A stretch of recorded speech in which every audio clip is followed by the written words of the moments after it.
You can definitely hear the pickup in that guitar versus this one. This one sounds all honky and. Well, that's a fine pickup to play with a rock and roll band. Yeah, it kind of cuts through nicely, but it doesn't have that warmth. But it doesn't have the roundness. Yeah. But that's not. But that guitar was made to play with a rock and roll band or with drums. And it's got a switch on the inside that maybe adds a second mic. I just see like it gave it a little bit more top end. But I remember I've been at a gig before where I have that on and it's just like it's got some sort of buzz or something. Right. So maybe it picks up more electrical stuff. All right, now talk shit about my guitar. You got a great guitar. Actually, I think it's the same guitar that I've got. Really? Yep. Okay. What models are those? These are the CE. Oh, I got the 214 CE. Yeah, 214 CE. Yeah. SBDLX. Ooh. Yeah. Yeah. I think that means it's got the curve and the pickups. If I remember right, this one's like a 850 guitar or something like that. Something. Dude, I'm psyched to have you on the podcast with us, man. Yeah, John, thanks for coming. Gentlemen. Guest number 1. Oh, wow. Yeah. Oh, I didn't know that. And we're going to have to teach you. We're just, You didn't tell him it's a that, lot of did you? pressure. No, you just, hey, man, what are you doing Saturday? Nothing. So it's an active thing. You have to kind of remember the mic a little bit, and you might so move I need around. to move up a little bit? Maybe get comfortable with kind of navigating where the mic is. You can kind of move it around if you want. It's all and good. I should talk into it? Yeah, if you want to. Like I taught all my students, like, use the microphone. Yes. Yeah. What kind of students were you teaching? I taught high school from 2002 until 2 years ago. 2 years ago. Yeah, and I was everything from a music teacher, a math teacher, an administrator, and dean of students. Oh, wow. So it was one of the best gigs I've ever had. How was it structured? Was it same class and you'd say, okay, we're going to do math now and pivot into something else? Or was it's a high school down in Roanoke. It's community high school down in Roanoke. And yeah. Basically, it's a prep school that uses arts as core curriculum. Mm-hmm. And as the thing that ties it all together. So, we don't have English and social studies. We have humanities. Mm-hmm. So each kid, and because of our size, there's only 65 kids. Yep. And way too many faculty. So the ratio is pretty ridiculous. But honestly, that's better than a lot of schools, right? Where you have one teacher and 30 students. Right. Yeah. No. Well, I think there's 15 staff or 15 teachers to 65 kids. And so basically we use the arts to tie the like the humanities classes. You can choose whether it's going to be a more writing intensive class or a more presentation based class. Mm-hmm. And are you doing research projects? Are you actually doing proper writing and doing that kind of thing? And what books are you using to, we don't have a whole lot of textbooks. Mm-hmm. So we use a whole lot of what are they called? Source documents, or as close to the source documents as possible. So that's how that is set up there. Are you still doing much of that, or? I'm part on the board. On the board, yeah. But when it came time to try and build a festival site. Yeah, that's that's like a full-time job for sure. Yeah, that's a good way of putting it. It'd be a good field trip spot for the kids. Probably 3 full-time jobs. Yeah. Well, something I always told the kids, because they were like, man, this is so much, this is so hard. I was like, just look at the shovel. And they're like, what? And I'm like, if you look at the mountain, you're going to get overwhelmed. Yeah. If you look at this entirely large thing that you're trying to do, it's generally pretty scary, and you're like, it shuts me down. Yeah. But if I look at one little piece of it, like I'm just going to think about, like this week, fencing. Yeah. Focus on that. I'm going to focus on fencing. I'm going to think about fencing. I'm going to figure out where the fencing needs to go. I'm going to, figure out what's going to look the best, how we should, all that kind of stuff. And I know that's kind of a odd thing to be thinking about, but it's an incredibly necessary thing for the process that we're trying to get done. Yeah. I do that with regular houses, and definitely applied a lot of that to Festival Park. Is you just got to start with step one, right, and just you gotta be able to pull out and look at the big picture and make sure that absolutely everything's lined up, and then be able to zoom in and focus. But as long as you don't get too hung up on one thing where you say, okay, I have this much time to make a decision about this, trust that it'll be a 95% good decision, and then move on to the next thing. Yeah. So, but you got your daily mountains you're climbing with putting fence up around an entire festival site. Just thinking about, everything. And then, we are also just starting, well, I shouldn't say just starting. I'm just starting to get into festival mode because the build truly starts May 1st. Right. Building out the festival site for a festival, not just having a built festival site.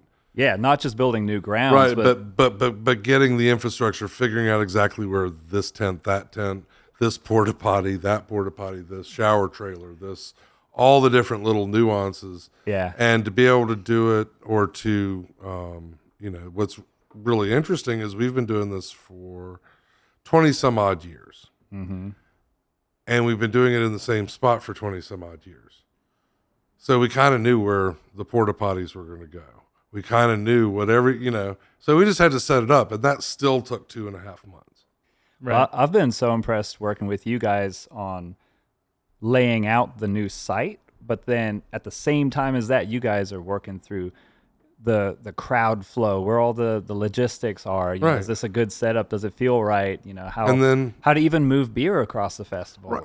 And just how to, it's crazy. Exactly. Just how do you get this guitar player from here to there with his stuff without interrupting 17 other things? Yeah. How do you, before it was shuttling from an off-site lot to the site, and then everyone can walk around. Yeah. This site is much more vast, as far as distances between wherever you are and wherever you want to go. So the shuttling on site has become a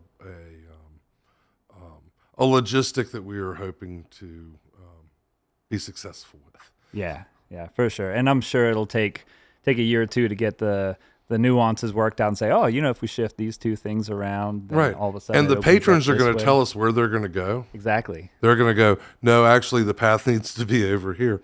Yeah, just look at where people were walking during the festival. Right, exactly. It's like, it's really cool if you pay attention to where the deer have been going up and down the hills. Yeah.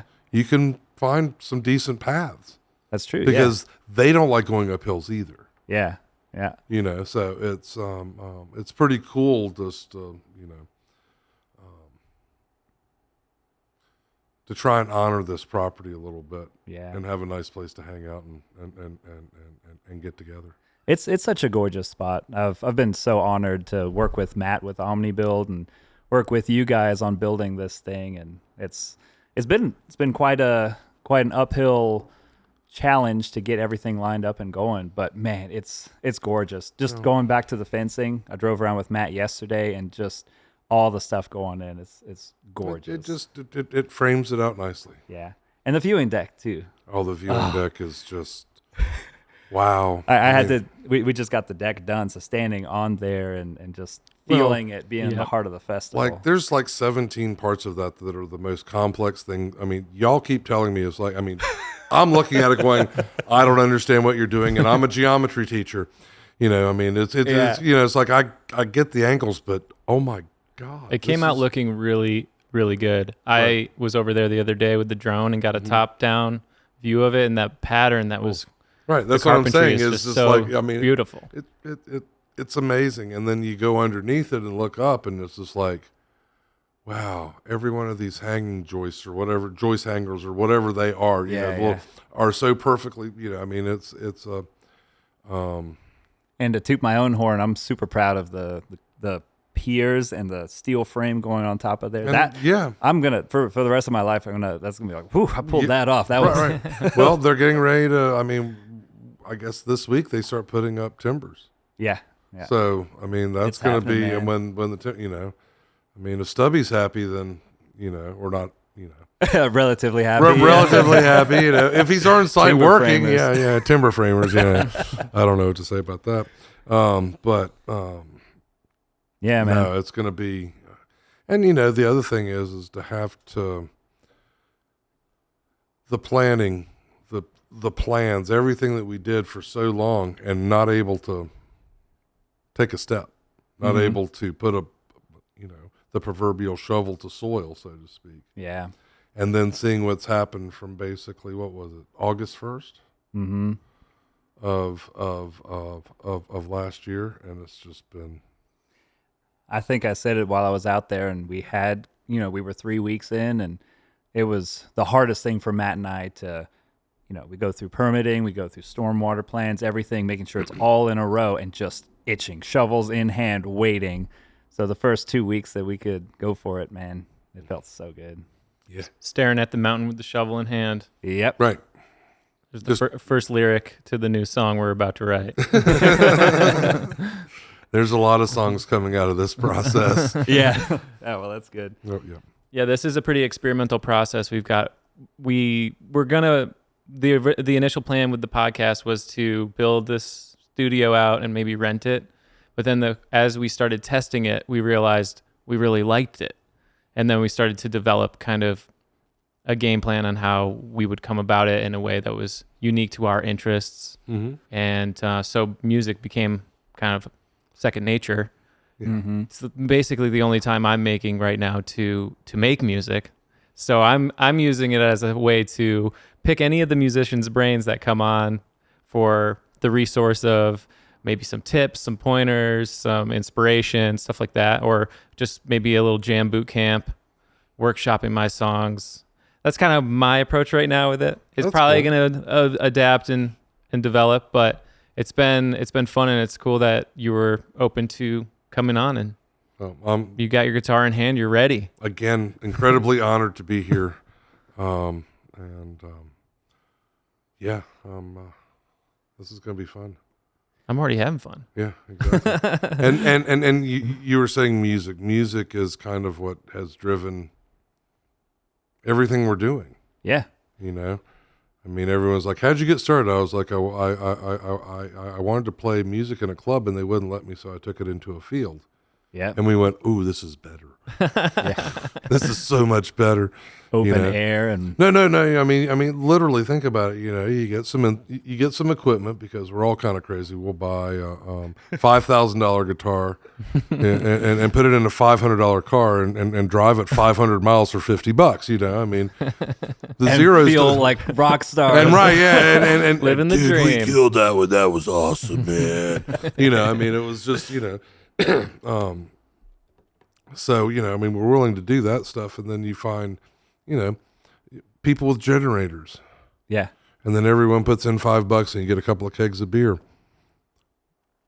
And you find a place where the cops can't find you for a little while, and you make noise. So had you run some festival or like full festival or on its way to festival stuff before Floyd Fest? No, I've been doing this kind of, like I said, that's how I got my start. I tried getting gigs, and everyone and going back and listening to some of those first demo tapes is like, yeah, I wouldn't have hired myself either. Like, this is real. No, I mean, the sound, just the sound recording quality was so bad. Yeah. It was kind of like, can't you hear that awesome lead in there? It was like, no, all I hear is people talking and beer bottles being thrown into a trash can. Yeah. That kind of a thing. It was. Which maybe that creates some of the feel of the fun you guys were having for sure. Right. Yeah. But like I said, one of the very first things we did was, I grew up down in Roanoke, and out in Botetourt when I was a teenager, they were building all of these really cool subdivisions that they cut all these, it seemed like hundreds of roads off of these roads that had not been marked. There was no houses up there yet. So you would just pull off the road, one of the country roads, and pull as far back into one of these cul-de-sacs and set up and the cops couldn't find you because there's no address to send them to. Oh, right. You know what I'm saying? Oh, yeah. So, I mean, and we did that, I'm going to say 3 times the first summer we did it. Mm-hmm. And like I said, we would just get a couple of drum kits and every piece of PA equipment and microphones and go out there, set up, and run off a generator. Run off it. You take a generator and stick it, 100 feet out in the thing with a piece of plywood. Yeah, 6 pieces of plywood. Yeah. No, not even 6 pieces. We would just use one piece of plywood so that it would just reflect the other way. Oh, yeah. And then we would be so friggin' loud. It was just, I mean, I remember playing drums one time with the guitar amps behind me, and I was like, I'm hitting my ride cymbal as hard as I can. I mean, just like going for it. And it's like this. Yeah. I'm louder now. And I mean, it was kind of ridiculous. And one time the cops got there and they were like, "Man, we've been looking for y'all all night." Just because they're out there, they hear it. But right, no, it's like, man, people have been calling all night long. We have a lady that's like 15 miles away. She's 2 ridges over, and you're really pissing her off. And you need to stop now. I mean, they just wanted us to be quiet. They didn't want to take us to jail. They just, yeah. I mean, they didn't care about really anything back in this. I guess this would have been the mid 80s. Yeah. They just didn't, Well, and my experience with cops getting called on me for playing music is the cops all 3 times were like, "Look, you guys are sounding good. You're having fun. Sorry, but can you just turn it down and stop, by midnight?" Yeah, exactly. Yeah, it's like they're not going to go and chase you down and beat on you unless they really have to or are told. No, they're not they going need to. There's no reason to. Well, and their music love. I mean, I have hardly run into a single person my whole life that's like, "No, music, nah, that's not for me." There's this thing about it that's like, this is part of life, having fun, enjoying yourself, and enjoying parties. Right.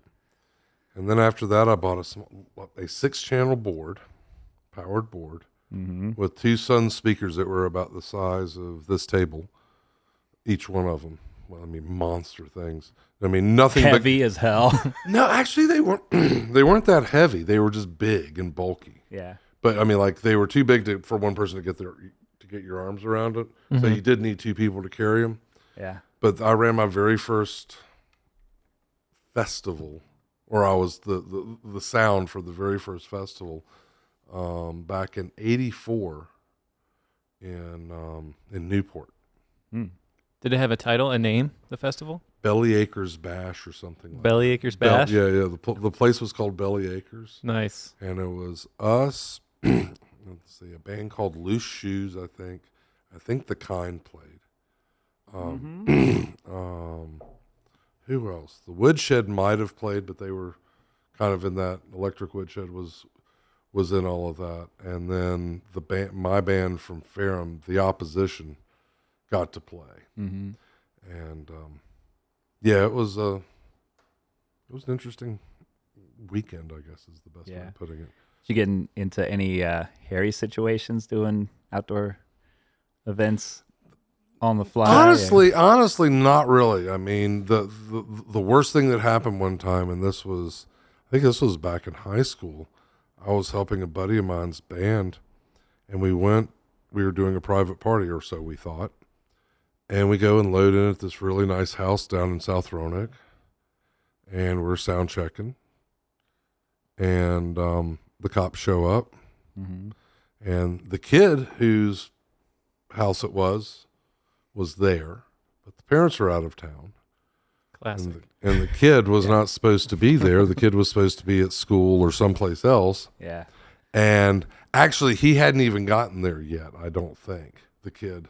And we were all just friends, so we had played at his house before, so it was like, yeah, okay. And the cops show up going, first of all, we're going to take those kegs, and y'all need to leave. But you can talk to them about your money later. You need to leave. Yeah.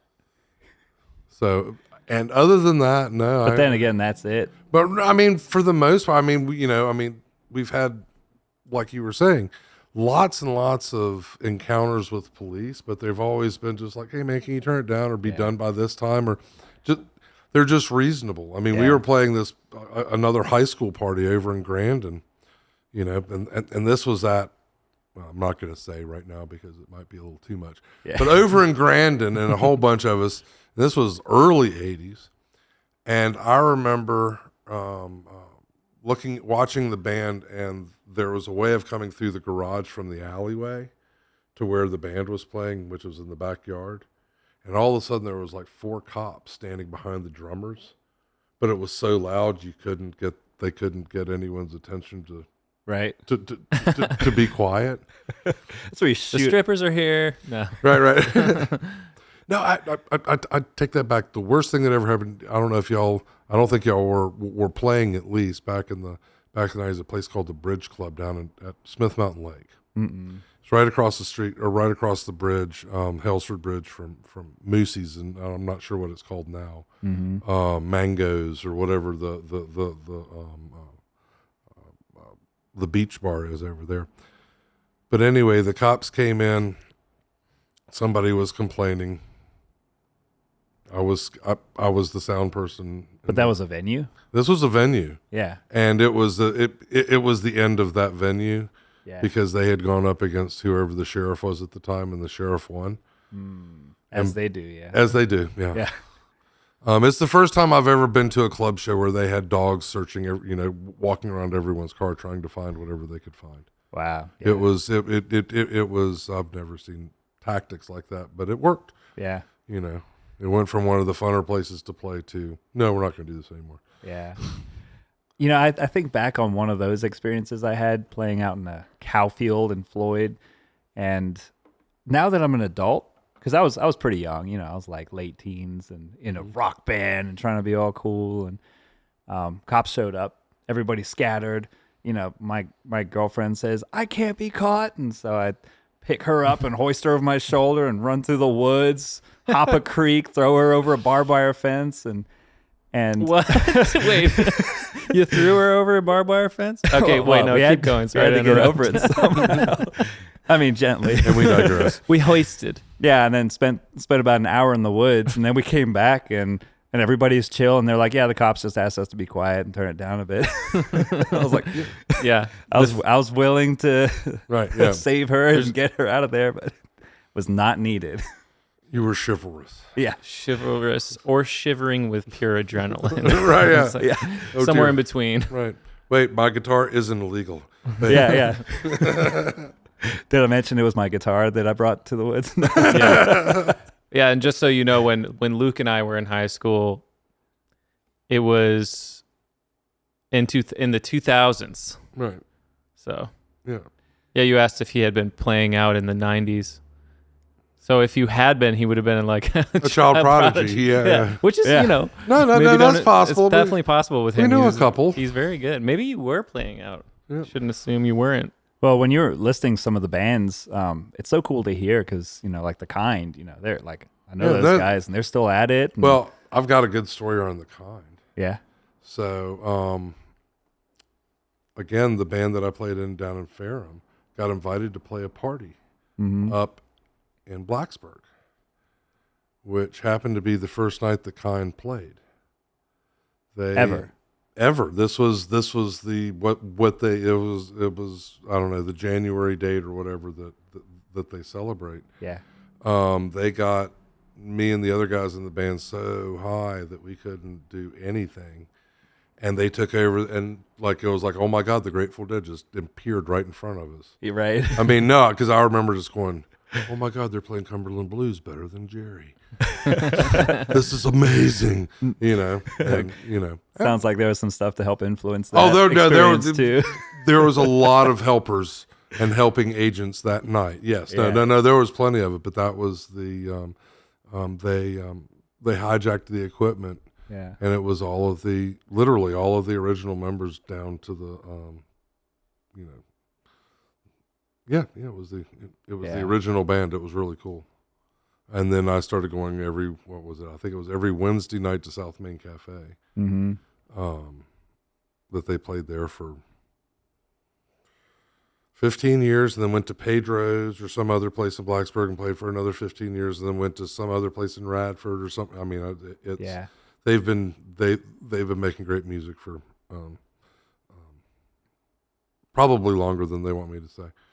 Do you remember Emily Brass used to play in this area? Yeah. So when I was coming up with music here, I was probably 17 or so. No, I was maybe 18, 19. I can't remember. Just old enough that I was allowed in the bars, but like, okay, you better keep it tight. But I was doing sound for her. So cool. That was my like getting into the bar scene, kind of seeing what's going on, and it was a ton of fun. And I always appreciate the musicians that gave me an in on things. Blue Five, Hoppy Vaughn, all those guys, just like yeah, come sit in, come do some stuff. Yeah. That's one of the coolest parts about our music scene here is that everyone is so reasonable. I mean, inviting, which is really cool. Well, and it's kind of cool about doing music in the high school. I don't know how far you took it, if it was just kind of music lessons, or did you get into well, I would do music lessons as well, but it was a performance band. Yeah. So I taught them what they needed to be an ensemble and play, and we would do probably half a dozen gigs a year with our big one being Floyd Fest at the Children's Universe, which is really cool. And we would do Strawberry Festival down in Roanoke and store openings and silly stuff. But it would give us an opportunity, to take a bunch of kids out with a PA and gear how do you butterflies going in their stomach? Right, but how do you get it set up? How do you do everything? Yeah. I mean, and we, I tried to touch on most of it, but the coolest thing was just the light bulb moments, watching these guys, like when you had a bunch of young kids that really hadn't played before, and they all hit a G chord in tune together for the first time. That's awesome. With some distortion. Yeah. And they're,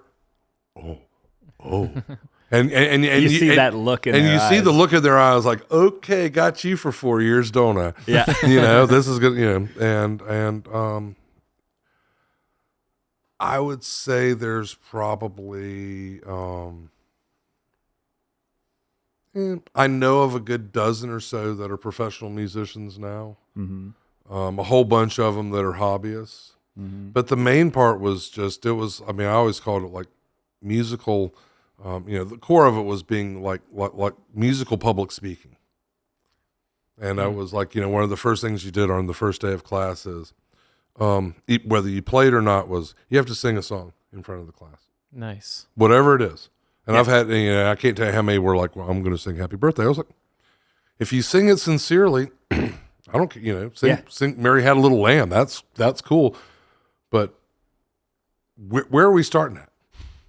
But the other thing is to play in a band, you have to let all of that stuff go. Yeah. All of your nerves, all of your stuff, and be willing to go, here's how I play. How do you play? Yep.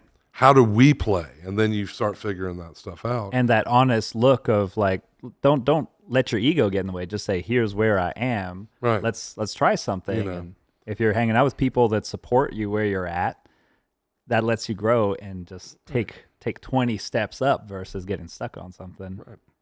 And it was really funny. The very first song that I tried teaching was All Along the Watchtower because it's 3 chords. Mm-hmm. I love that. And it has a cool rhythm.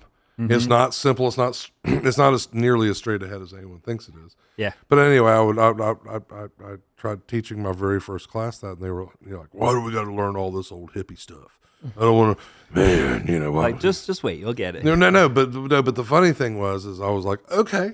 And this is what changed the class forever is I was like, you bring me some songs and I'll teach them to you. You bring me what is current for you. And this was in, what year would that have been? That would have been like 2003, 2004.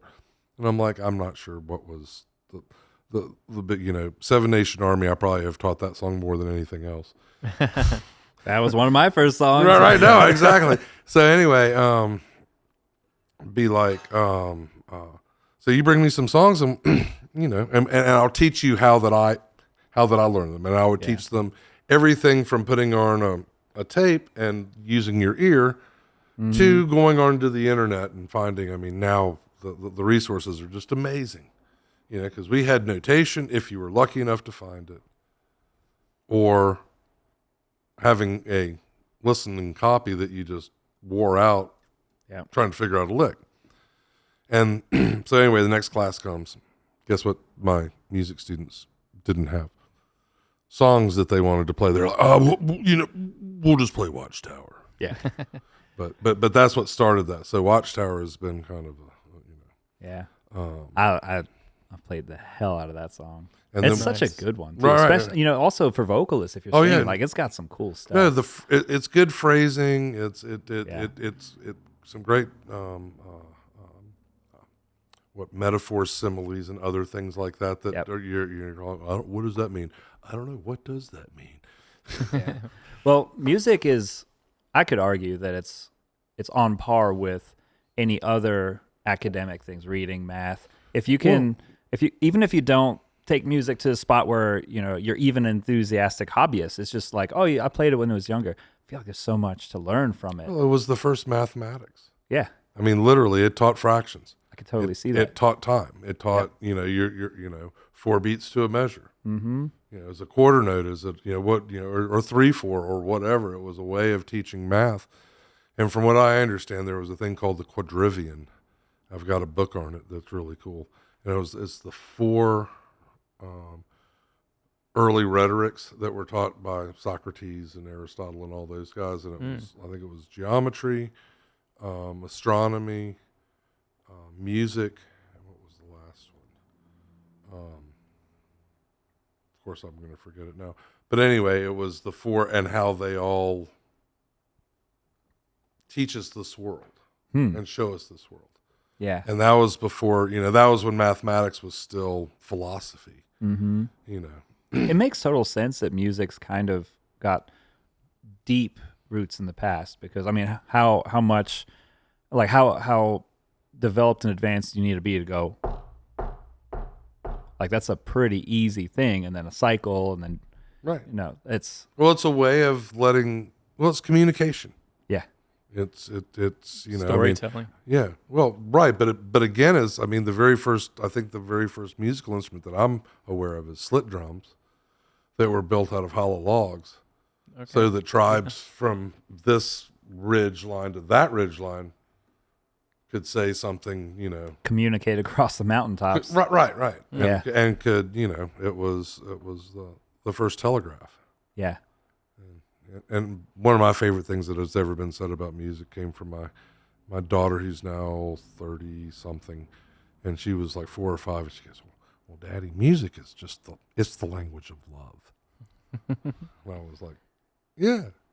And it's, honestly, I think y'all would agree, it's the most wonderful mistress that any of us could have to think about, dwell about, and not get into much trouble with.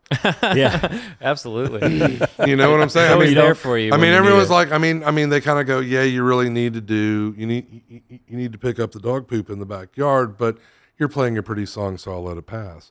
You know, you don't get in too much trouble for putting your hands all over a guitar. Some would disagree, but yeah. Yeah, I guess if if you're out at a gig too late, you're right. Yeah. You know. I mean, it has been. You know, I do have a guitar that was called The Other Woman before. So yeah. I literally was getting texts last night from my partner because I was here stringing my guitar. So you know, I almost got in trouble. Like, where are you? Yeah, I can what tell are you doing? You're giving something else your energy. Yep, exactly. I got a late night Martin's gig tonight, so I made sure, because I got a toddler and a pregnant wife at home, so I cleaned the kitchen. I got the house all organized. I made breakfast, just trying to do anything I can. Yeah, and then you got to do it all tomorrow after you're already hungover. Yeah, well, and then it will be forgiven. Exactly. Oh, good. That's No, Thursday. I played there Thursday, and it was. Who'd you play with? GOTE. Yeah, we do the first Thursday every month, and nice. And what's your time slot Thursday? Is it starting 10 or? It's 9:30 to 12:30. Yeah. And I had to be up way too early Friday morning, and it was And I didn't even make the meeting that I was supposed to make either, and it was still just like, Yeah, man. I don't even drink that much or go that hard. I just, kind of pack up, hang out with people, a little bit. My head's hitting a pillow at 3:30. And as you know, I get up that's pushing it hard. Yeah. And I get up at 6 a.m. and, do construction during the week. Yeah, So, yeah. I got a time limit. Now, we used to do a residency there every Tuesday, every other Tuesday. Yeah. And this was when I was still teaching.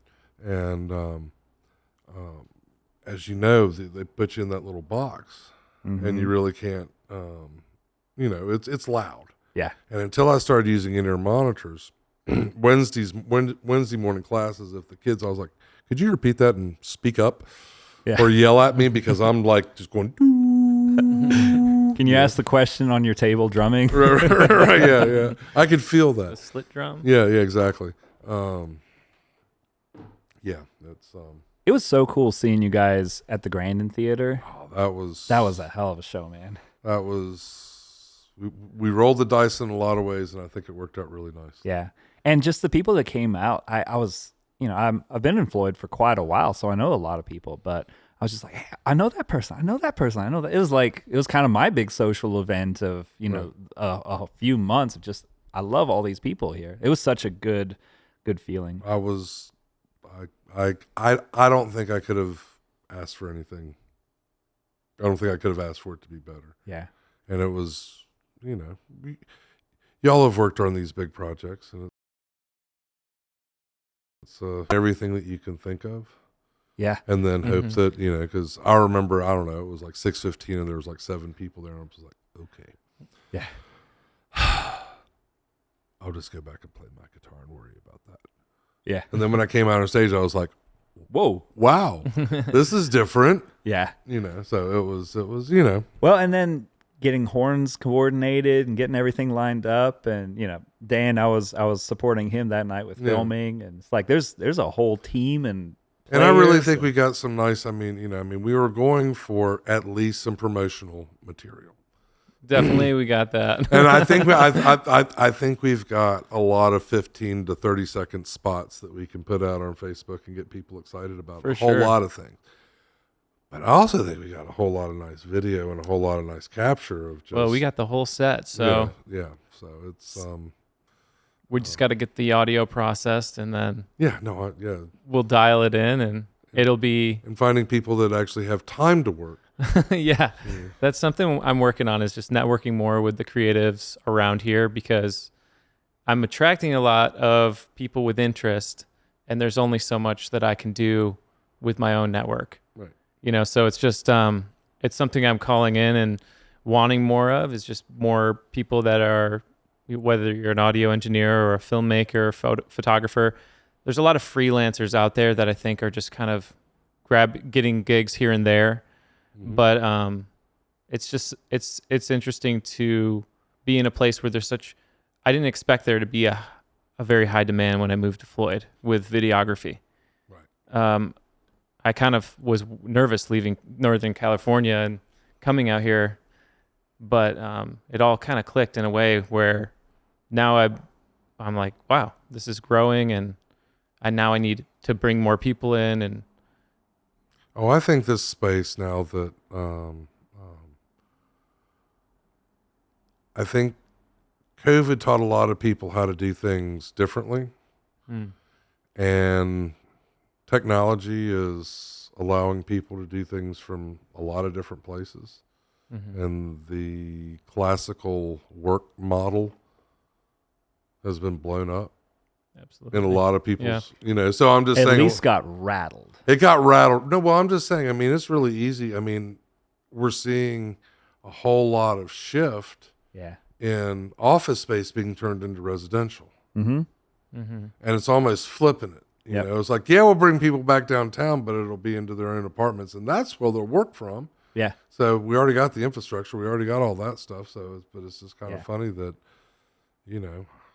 I will have to say I never ever want to do another Zoom class in my entire life, because doing that for a year was, challenging. I'm really sure. hard. It was. Well, that's what's kind of nice about a podcast in person. I know there's a lot of people that do it over Zoom and it works well, Right. but there's something about face to face and talking in person that is really nice.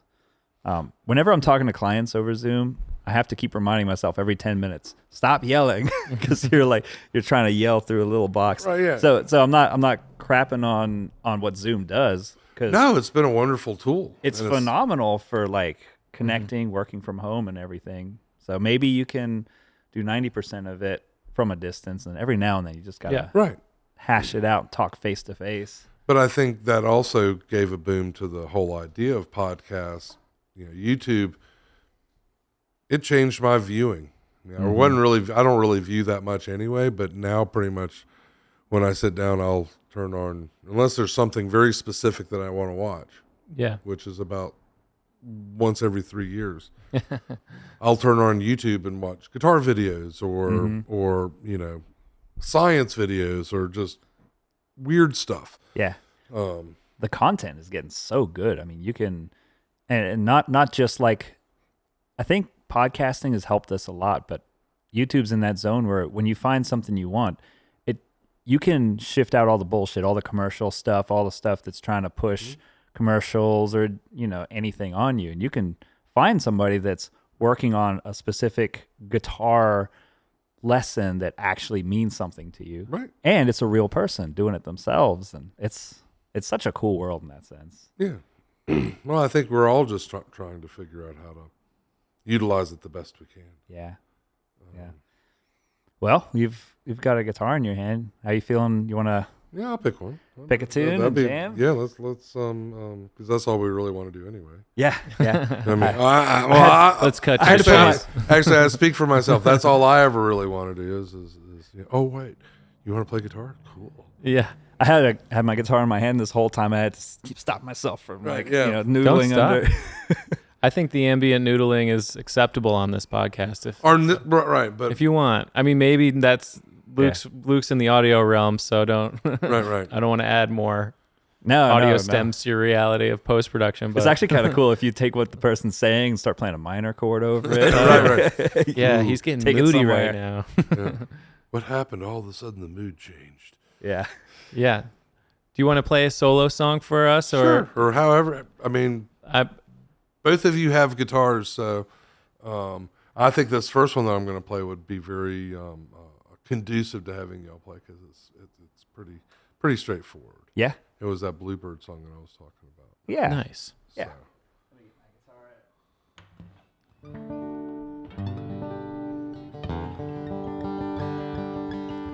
Do you want me to back you up for part of it? Yeah, just noodle around. See what happens. I'm going to turn the reverb on.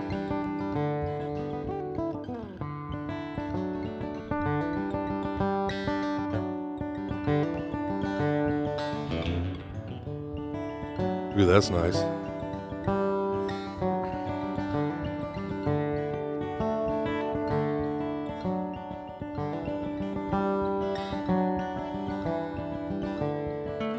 Well, they head up in the mountains high as the summer evenings grow. Sing their song, yes, all year long, even in the wind and the snow. Sing their song so happily, since it's straight from the heart. Glad they're back to sing us another winter times. Oh, my bluebird sings that song of life. My bluebird sings a John Stripe. My bluebird sings that truth every day. Like to thank you for singing me today.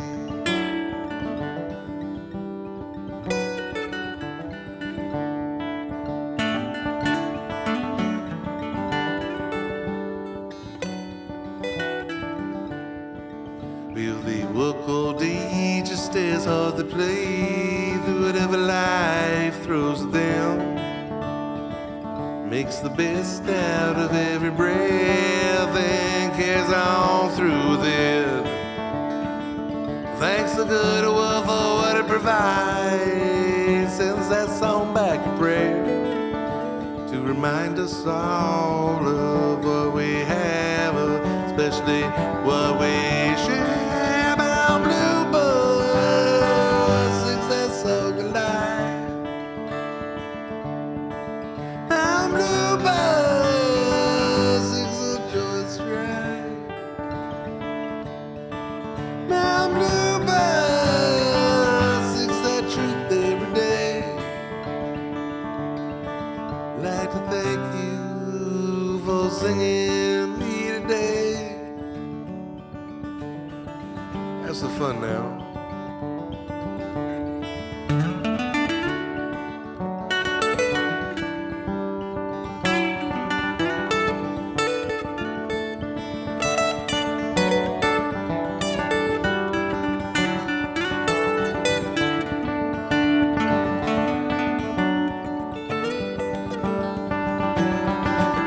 Keep on.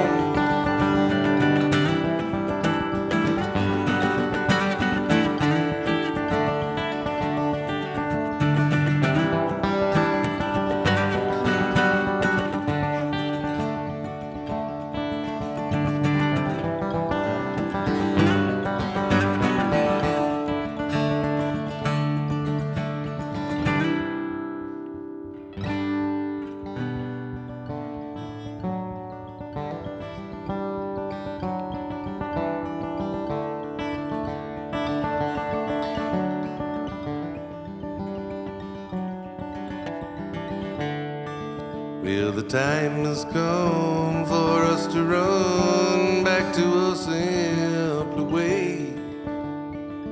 Find the love that we lost somewhere that's shared every day.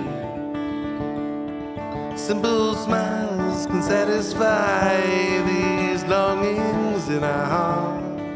Yeah, the truth will guide you, and it's free, the following so hard. Now blue bird sings this song alive. Now blue bird sings a joy stride. My blue bird sings that truth every day. Like to thank you for singing me today. I'd like to thank you, I'd like to thank you, I'd like to thank you, yeah. I'd like to thank you, I'd like to thank you, I'd like to thank you.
Very nice. Very cool. Oh, I was so tempted to try and jump in on some harmonies on that too. Yeah, I was I didn't refraining want a to little color too. it. So catchy. Yeah, so you gave a bit of background on that song before we had the mics on, but Oh yeah, that was I was really lucky to be the conduit for that song, I guess is the best way I can. That's a nice way to put that. Yeah, I was lucky enough to be paying attention to whatever it is, and it's only happened 3 or 4 times. Most of the songs that I write or try and write or continue to write, I guess that's maybe the best way of looking at them, is a process and a lot of work and a lot of revision and a lot of, I don't know about that. What about that? What about, I don't know. Maybe I think it's an E minor. No, it's an E minor 7. No, and then you start, you kind of dwell on these things, and then it goes on. But this was one of the songs that was like somebody tapped me on the shoulder and was like, "Hey, start writing now. Here are the words." And I wrote the words in 5 minutes. That little lick in the verse was a practice thing that I did, and took it to the band the next week, and I've been playing it kind of roughly like that since for the last 12, 13 years. Is that little walk down where you're on the D? Just the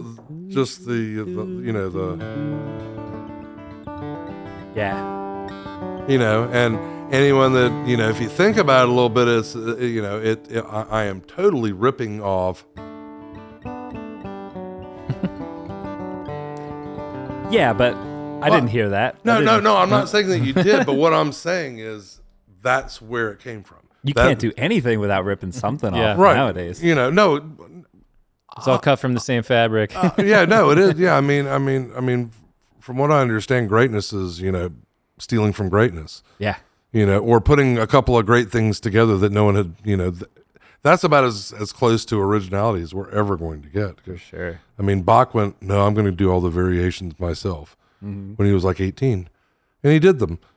So in Western music anyway, I mean, if you want to get into, the Chinese or the Asian stuff that has all those microtones and everything, that doesn't make any sense to me. Or, I mean, it's incredible, but yeah, that's like a whole nother planet. It's like I want 12 tones, thank you very much. Yeah. Or I can handle 12 tones and y'all like have 93. Yeah. It's a lot. Well, I got a great view of your fretboard, so I was trying to match that riff, and while you were playing, it was good. And then I started tripping it up, but I like that little one. Do do do do do do do. Yeah. It's like that's what I keep trying to do with my writing. Is like I overcomplicate things, and then I go down this rabbit hole, and I've spent 45 minutes working on a riff that doesn't relate to anybody, doesn't transfer over. Right. I don't even like it by the end of it. Right. Well, it's kind of funny being just a guitar player. When early on, I found that I was so wrapped up in what I was doing that I had a hard time hearing anybody else. Yeah. Or even, and if you can't pay attention to other people, and you're just kind of you're not doing what the intention is, I believe. And what really kind of brought it around is, thankfully, I've been able to try lots of instruments, drums, bass, and guitar primarily. But when all this digital revolution happened, and I could get a little teeny box that I could sit there and put stuff into a computer, and then I got an electronic drum kit and stuff like that, and started writing to the computer and doing most of the parts myself, it was easy to sit there and start stripping stuff away. Right. Because it became so much more about the song and the process, you know what I'm saying? It had nothing to do with my guitar part. So it helped you. It helped me. To the broad thing. It has helped me over the last, I'm going to say 4 years that I've really kind of dived into that world. I'm not very good at it, but I can do demos and get ideas down and stuff like that. Yeah. And it's a whole lot of fun for Sunday afternoons. I mean, it's just, to go downstairs and get lost. Well, I'm glad you're in that realm. For me, being able to have essentially unlimited tracks, I have to be careful because I'll write a vocal thing and be like, that would sound great with a harmony. No. Next thing it's horrible for that. It is horrible for figuring out what you're actually going to do. Yeah. But it's really good at sitting there and bringing it back and just trying to figure out the piece that you should play. Yeah. And it's helped my guitar playing. Yeah. So much because I'm sitting there going, I really don't need to. The hi-hat's already got that. Mm-hmm. Already has that rhythmic punch that I just gave it, and all I'm doing is mucking it up. Yeah, and it actually shows where things are conflicting. Right. You know, it's like how do I when I'm playing rhythm, how do I lock in with the rhythm section? Yeah. And just be a color to whatever that pulse or beat is of the song, rather than becoming another something to pay attention to. Yeah. It's supposed to, you know, it's like I was in rehearsal the other day and someone was like, how'd you like that part I did? I was like, I loved it because I didn't even hear it. Yeah. Because it was so perfect that it fit perfectly underneath what I was playing. So it was like, you know what I'm saying? It was the like, layers fit. There was nothing there that I was missing. Mm-hmm. And That's always a big step for musicians, right? It's like you learn how to play your instrument, and sometimes that's in a vacuum. But when you're meshing with other players, there's the biggest step is when you say, "Oh, I'm gonna listen. I'm gonna stop thinking about how to play and what my fingers are doing, and I'm gonna listen to the other people." And that almost makes you fit in. So like for me, I still struggle with this. It's more important for me to listen to the bass and the drums than what the hell I'm doing. You could just stop that sentence as it's more important to listen. Exactly. No, I mean, then just stop there. And because when you just do that and you take the self out of it, literally, especially in music comes alive when you take when you just,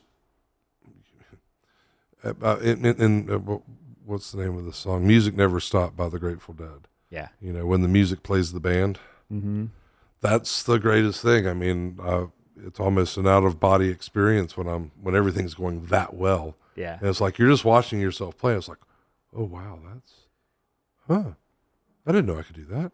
That was really cool. It might be never one of the even best thought about feelings that. you can have in a human experience. Oh, it is. It's the one of those places that I think we all fight to get.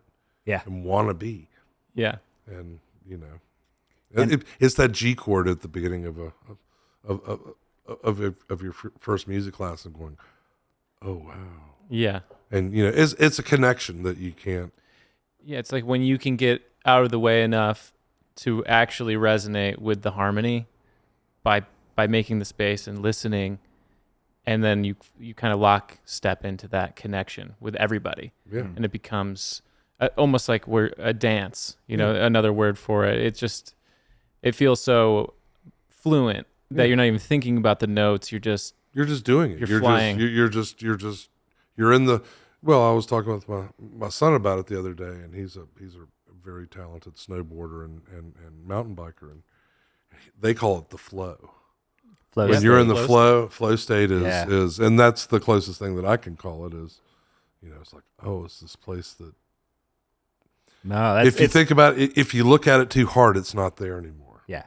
No, it's kind of you just in the middle. You realize that you're not in yourself. You're almost standing next to yourself, watching what's going on. Totally. You have.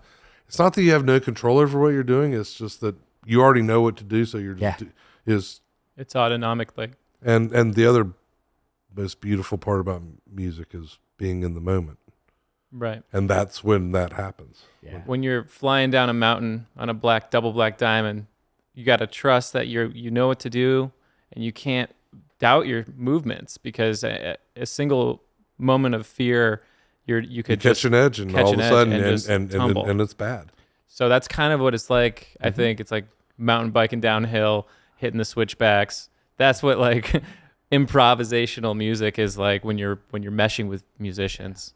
Yeah. And that's where it's so important to be well practiced, so your fingers know what they're doing. Yeah. So you can almost just like guide them rather than have to force them. I don't even know if it's I mean, at that point, I don't really feel like I'm guiding anything. Yeah. I feel like it's just kind of happening, and it's because you've been playing your scales or your modes or you've just had the guitar or the instrument or whatever it is that you're trying to learn. Mm-hmm.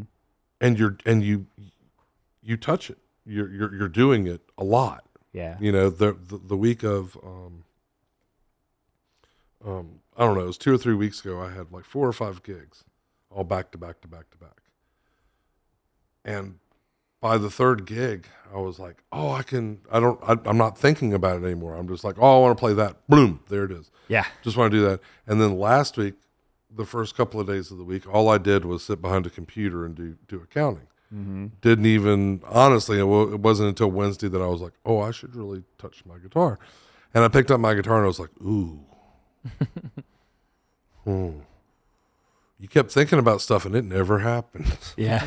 I could never, you know what I mean? It was so yeah. That's where I've got a family and I've got my home base over here, and I split into two of, I love being a, part-time musician, go and play some good shows, play some festivals, have a blast. But whenever it does stack up on one of those weekends you're talking about, where it's like a Wednesday, a Thursday, a Friday, and a Saturday, or even just 3 back to back, that feeling of being just so locked in that well, being on the road, and I did that for about 4 years back in the 90s pretty heavily. We were doing over 200 a year. How did it feel to, I mean, I know it's got struggles to be back to back. I know it's got struggles to be like on the road and back to back, but it's got to be such a awesome feeling just to be playing. Musically, it was the most freeing thing in the world because it was just, I was lucid on the guitar. Yeah. And I could do whatever I wanted. Yeah. My home life was pretty much of a shambles because it was, we would go out on, generally we would play Thursday, Friday, Saturday, Sunday, or Wednesday, Thursday, Friday, Saturday. Yeah. And for the other, one day of that other 3 days was travel. And then part of a day was rest. And then the other was getting the van fixed, getting the trailer tire redone, getting the 2 blown tweeters in this thing or that thing, and then spending another 4 or 5 hours on the phone booking up 6 months ahead to sit there and do it. And, it got to the point to where it was like home was just another hotel room that I was more familiar with. Yeah. And I had more, the icebox was a little better. But that was, I mean, literally it was just, it became so normal. Yeah. Yeah. But the music was, that was the one thing when I came off the road and started teaching. Yeah. Was the hardest thing to reconcile. Yeah. Because I was not able. Yeah. I could, I could still play a guitar. I could still, do that stuff, but it's not. There's that's weird. Some shift. Just all of a sudden, my left side went out, and I started like twice, but I can't figure out if I'm doing anything to make it do it, and it just comes back here in a second. Like it's good to know. Is it back now? No, Okay. but I just unplugged and plugged in, and Oh, did all the there it is. Brand new. So. Is it there again? Yeah, it's there again. So it kind of sounds like it's your little pin in the inside of this thing. Okay. Or there's something in this, and if it's in that, then you really need to get a new set of mic. Yeah, maybe it's because these are beautiful headphones. Yeah, actually, I think that's a brand new pair. Yeah, fresh out of the box. Yeah, First one to grease them up. Dan and I are piecing this together, and it's like some of the stuff is brand new, and some of it's been kicked around the studio for 6 years or so. And Right. I invested in this rack, which I was super proud to get it built because I got 8 headphones. I could do 16 channels in all at the same time, but it's a beast to wrangle in. Technology. Yeah, it's not often that the people producing the podcast are in the podcast. Right. Yeah. They're usually behind the scenes, So we've been pretty open about the process of this, and it's part of the journey of how we're building it, learning the gear. Yeah. Well, there's so many people that are interested in music and interested in podcasts, interested in technology, and so Dan and I are trying to just like keep it kind of informal and just talk about what we want to talk about, cool gear because we're both gearheads, but also just plug in some acoustic guitars and get into some songwriting. I've definitely embarrassed myself a couple times so far, just pushing myself to say I'm going to write a song that morning, put the lyrics on my phone, and just fucking go for it and see how it works. There's a couple that I actually really like. I think I left half my body up on the Black Diamond last week because I did not trust. No, it's hard for me because I'm not doing a lot of outside of this moment here, training, sadly, music has been fallen to the back burner. And every time I play, it feels like an emotional release or a way for me to connect with myself or just kind of to process I call it therapy. Yeah, I know you've called it therapy before to me, and I totally agree. It's like absolutely a therapeutic. No, I have no idea what the hell just happened there, but Gotcha. It's going in and out. It's back. Mm-hmm. But yeah, therapy. You guys chat for a bit. I'll get a new cable and swap it out.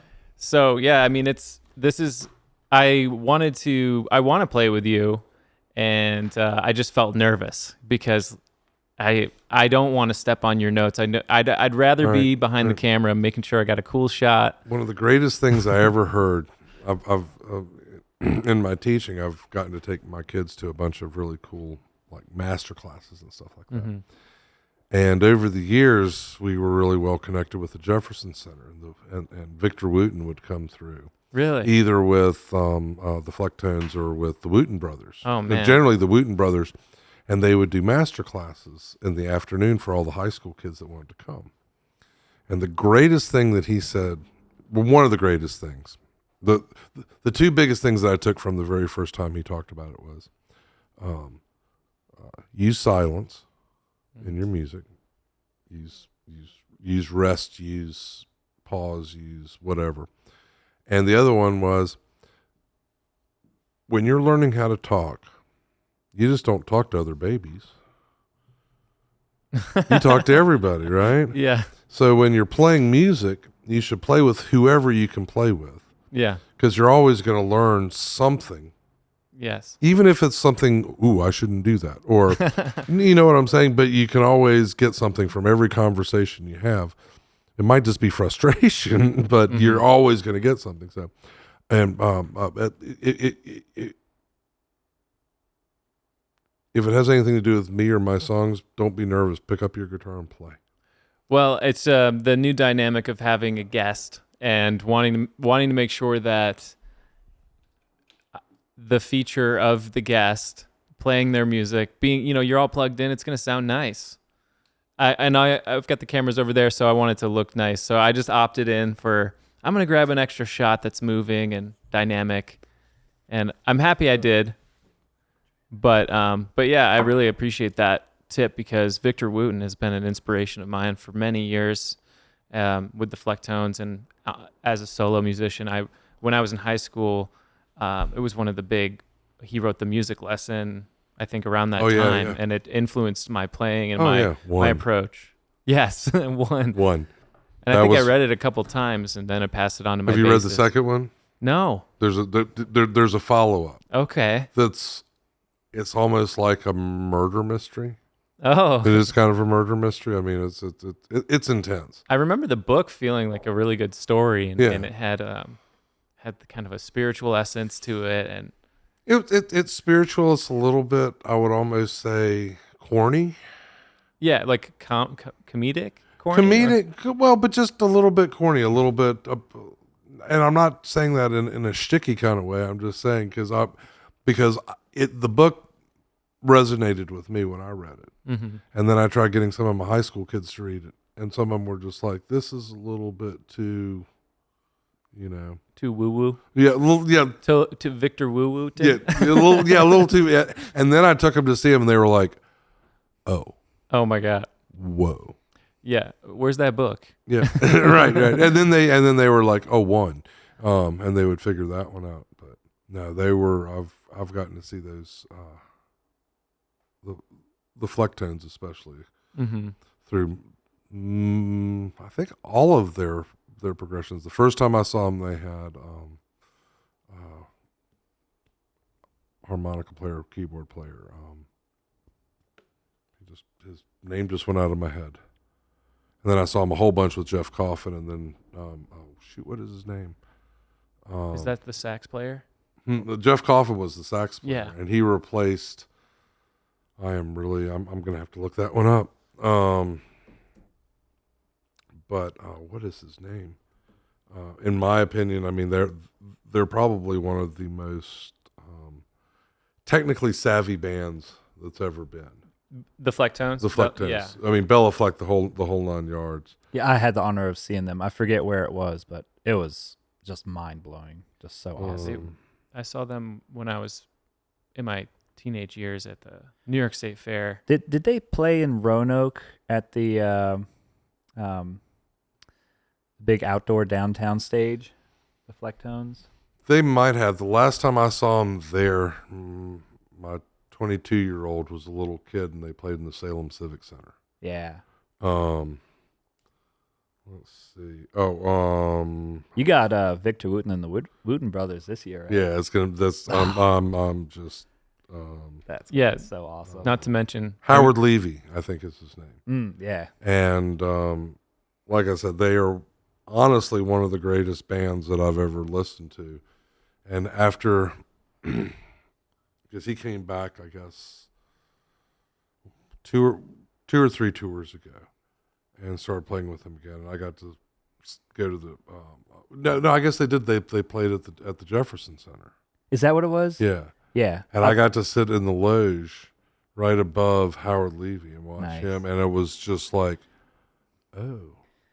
And you could I've seen so many good bands at the Jefferson Center. They do such a good job. I saw Snarky Puppy play there, and just like I was right in the height of my Snarky Puppy phase. Yeah, I can brag on that one. You know, the family dinner. Yeah, I was the executive producer for that. that's awesome. And you know the Layla Hathaway song? Yeah. I remember Dylan calling me up, like in, I guess it was like October or something like that. It's like, we got nominated. We got nominated for what? We got nominated for a Grammy. I'm like, what? Like, what are you talking about? How in the hell did we get nominated for a Grammy? And he's like, well, you know, the family dinner that we all did. And we did this thing with Snarky Puppy, and it was a really amazing idea. It was them and a whole bunch of guests and a whole bunch of people all sitting on the stage together. And they called it Family Dinner, and it was a project to make a lot of money for the music lab, which it did. And so after they did it, they started putting out a video every month. And one of the videos, the Layla Hathaway, and I am embarrassed that I can't remember the name of the song, got watched by Prince, and Prince tweeted about it. And we went from like, I don't know, 1,500 views to over 1 million views in a weekend. That's exciting. And it was, it was like, oh, yeah, cool. It's a fun weekend. No, yeah. It was like, Kept oh my taking God, photos. you know, Prince saw this, and Snarky Puppy. I mean, those guys are just, I mean, they're like the Flecktones in a lot of ways. I mean, they're just the top of that jazz genre, that ability to play. Was a song called Something? Yeah, I think so. Yeah.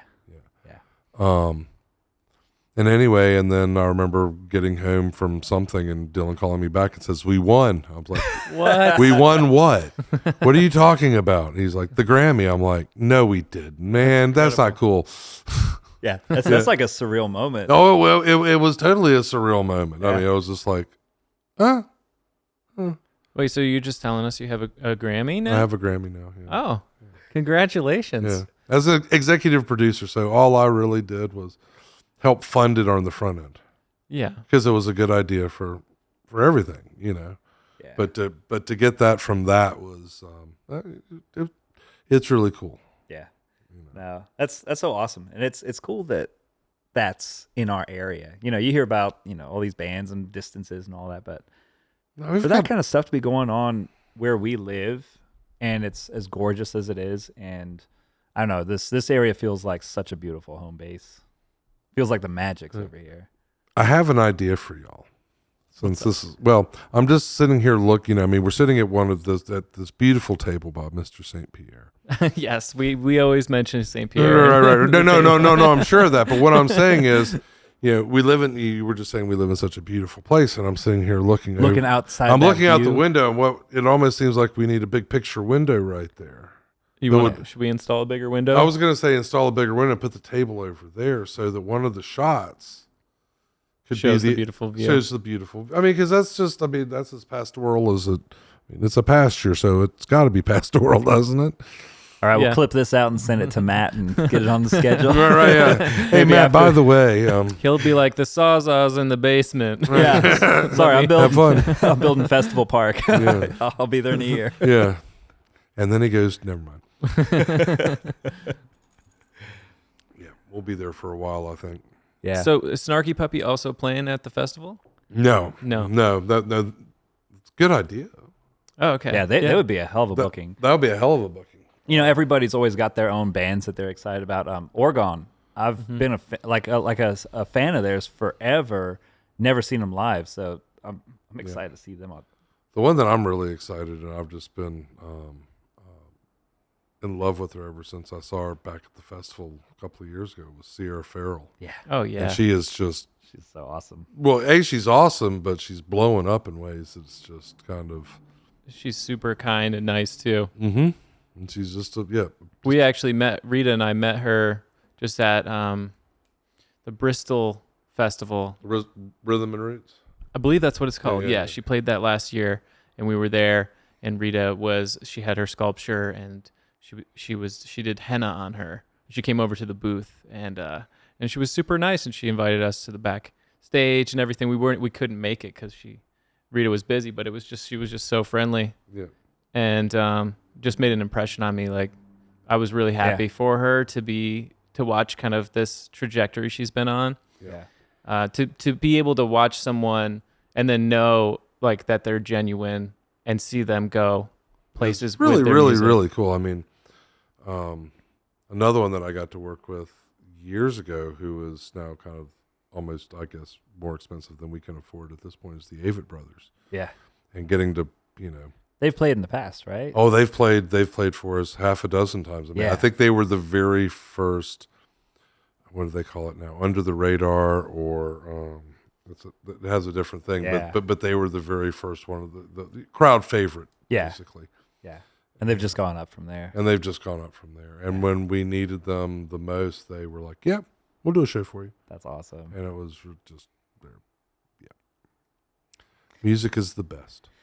Needless to say, man, I missed the first Floyd Fest ever because I grew up in South Africa and I had not moved, but my brother and my mom were visiting right in summertime. So they came. So they caught the first one. My brother's been to every single Floyd Fest, and I've been to all but that first one. It's just so many magical moments. They all blend together. So I just have snippets of like seeing Gary Clark Jr. and seeing, I can't think of his name right now. It's funny. It's like players that you know so well and just can't think of it. But yeah, just so many good experiences like that live music, seeing these people that you've cared about, and for me, I'm lucky enough that it's in my hometown, and we're kind of all like that. Yeah. Um, I came out and it was 2022. So I made the video to announce the new festival park, and that got me some tickets to come. So it was really cool because I wasn't really sure if I was going to go, and I was able to go to that old festival grounds that's now not where it is. But it was cool to see like that last year and be able to kind of see what everybody had been talking about. Summer home for 20 years. I mean, Yeah. you know that spot like the back of your hand. I know sure. that spot like the back of my hand. Yeah. It's I started I tried going as an attendee the first 2 years and ended up working with all my friends. Yeah. Or just talking with all of my friends, and I think I picked more in the parking lot than I actually saw music. Yeah. And I really tried to make it for the Neville Brothers and John Schofield, and Ooh. yeah, no, it was Yes. not together, but I tried making it up for their sets, and it was. That's cool. I think we talked about John Schofield on our first episode here because he's one of my big influences. Yeah, I actually hadn't been too privy to him, but man, what a player! Oh Yeah, my God, he's. you definitely turned me on to him. Yeah, Luke's been turned on ever since Yeah, I mentioned Schofield. But I would have to say my best Floyd Fest moment was sitting side stage when Emmylou Harris and Rodney Crowell sang Poncho and Lefty. Yeah. That was, yeah. Yeah, so you were on the VIP, like the side stage watching it. No, I was production manager, Yeah. standing on the production side of the stage. Yeah. Actually, I was sitting on there's a little stairway that comes up to the back of main stage or on that side. I was sitting at the very top of those stairs so no one could see me. Yeah. And it was one of those, holy shit, that's Emmylou Harris. She's singing Poncho and Lefty. Because I remember hearing that when she put it out with, I don't know if it was her hot band or exactly which incarnation it was, but it was her and Rodney doing it back then too. And it was just like, Yeah. Another one of those surreal moments. Oh no, It's totally. like, burn this into your memory. Well, it was like walking down Main. Another great moment was walking down Mainfield when Remains in the Light with Adrian Belew and Jerry Harrison. Yep. And they're playing Psycho Killer through the main stage PA at Floyd Fest. I mean, there's only one thing that would have made that better. David Byrne. There you go. If David Byrne had been singing that song, then it would have been like, and he's still on my bucket list. Yeah. Yeah. Incredible music. And just well, it's the soundtrack of our life. Yeah. Stop Making Sense is one of those soundtracks that Fear live of Music, show. yeah. Fear of Music was the one that really For you, yeah. that just made me kind of go, oh my God, what is this? I have to deep dive into that one again because Stop Making Sense is where it all started for me. Was that live show? Yeah. And I've probably seen that like 20 times. Oh yeah. It's just a great thing to have on in the background for a party too. It's just nothing but it's I the haven't first performance art piece I think I ever saw. Yeah. You know what I mean? It definitely, me too, for sure. That's something where there was an art piece, like that the performance of the music wasn't just the live music, but it was like, no, we've got a show for you. We're going to take you on a journey. David Byrne was on, I don't know if it was Fresh Air or one of the public radio stations, and they were talking about the suit. Yeah. And it was like wearing a box. And it was like, he was like, I'm glad we rehearsed with it because he was like, the suit would take on a life of its own. So you had to figure out how to move with it so that it would move, so it wouldn't take you out or look like, you were having a seizure. Yeah. So. That suit's iconic though. Oh yeah. Yeah. So seeing Buddy Guy, I forget which year that was, 2013? 13 or 14. 13, yeah. 14. Yeah, that was cool because he was always one of my heroes. Just like blues was where I was kind of hooked me in. So I knew all BB King stuff, all Buddy Guy stuff, and seeing him on the stage is just that was one of my most insane years as production manager. Yeah. But I do remember a good buddy of mine, JP. He's been in production since year one. JP's the man. JP is the man. And I remember him coming back after we were talking about the festival that year, and he was like, I did something I never thought I would do. I took Bob Marley's grandchild to Children's Universe. Because Ziggy Marley was there that same year. Yeah. Oh, and he was, I'm not sure how JP got the job of taking the babysitter or the girlfriend or whoever it was and the kids to Children's Universe, but he was just like that. And to him, Bob Marley is, that's for sure. you literally will find me if it's been cloudy for 5 days in a row, I'm like, I got to put Bob Marley on. He's the ultimate pick me up, get me feeling right. Music I can always go back to pull me out of a potential gloom and doom sky mood. Still such an influence on everybody. There's a young, one of my bandmates' sons is going hard into music, and Bob Marley is like one of his biggest influences. And this is, a young guy nowadays. He's 15, 16, just like full on with Bob. All that stuff that was even old, that I was too young for. My first favorite album was Zeppelin 2, and it came out when I was 7. And I remember listening to it when I was 8 and going, "Ooh, that one pissed my daddy off." Something good about that one. Yeah, I don't know. Yeah, like ba bam, ba bam, bam, ba ba bam. You know, like that's pretty Got some cool. leverage now. Right? Yeah. Well, no, it didn't work out as well as I would have liked, but Turn that racket off. turn that wang wang music off. Wang, He called it wang wang music. He's like that, Then, yeah. You want to play another song? Sure. Yeah. I know you brought a few out, so I don't want to. Yeah. Don't want to miss out on. Yeah. Well, this is another one that one of the other cool things about writing songs that I found is sometimes it's you writing to yourself. It's letting whatever sentiment is going on, kind of become itself. And when I started writing this song, I thought I was writing it in a very specific situation, person, the whole thing. And then by the time I actually, by the time it finally gelled up, I was like, oh, I'm totally writing this one to myself. So the first verse is me talking to somebody, and the last verse is me kind of saying the same thing, but it's totally on me. Yeah.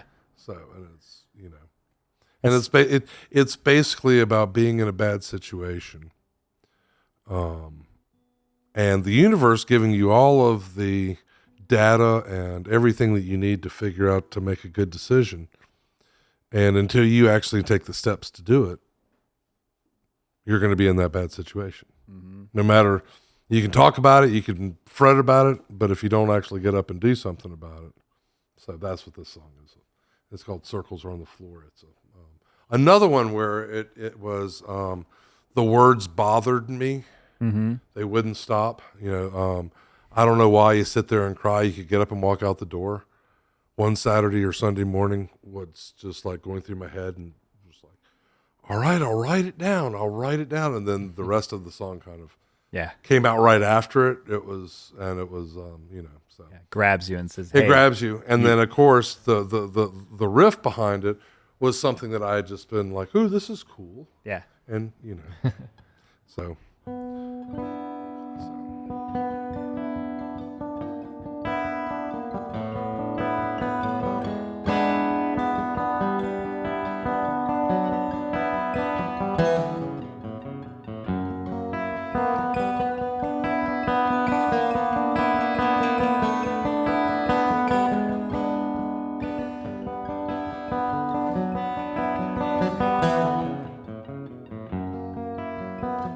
I don't know why you sit there and cry. You could get up and walk out the door. Bitch and complain that it's always the same. You walk in circles on the floor. Time's not right, the signs don't align. At least that's what you tell yourself. Afraid to admit that you might have just slipped in the shit you left all over the door. Well, I don't know which way to go. I never ever really did, I guess. I'm gonna find those that are kind and hang right there with them, right there with them.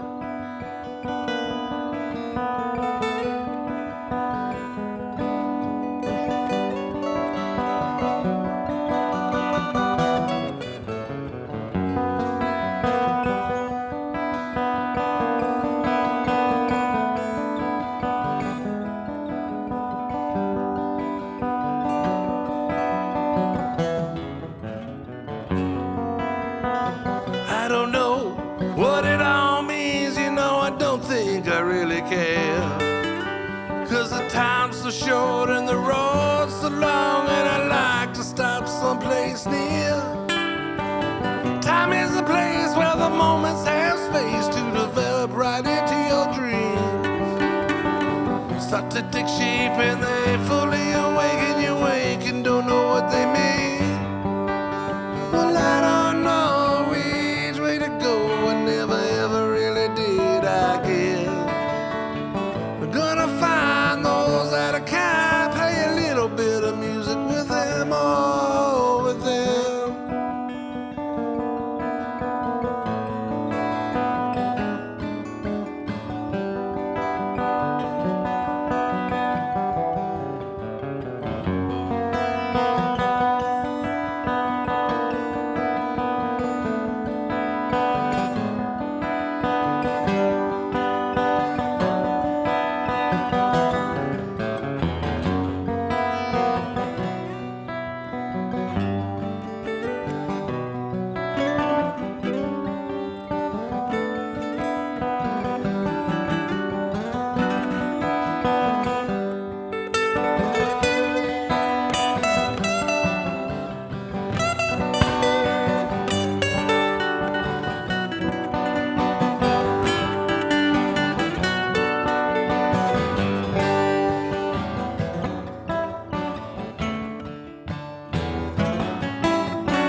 got up and walked out the door.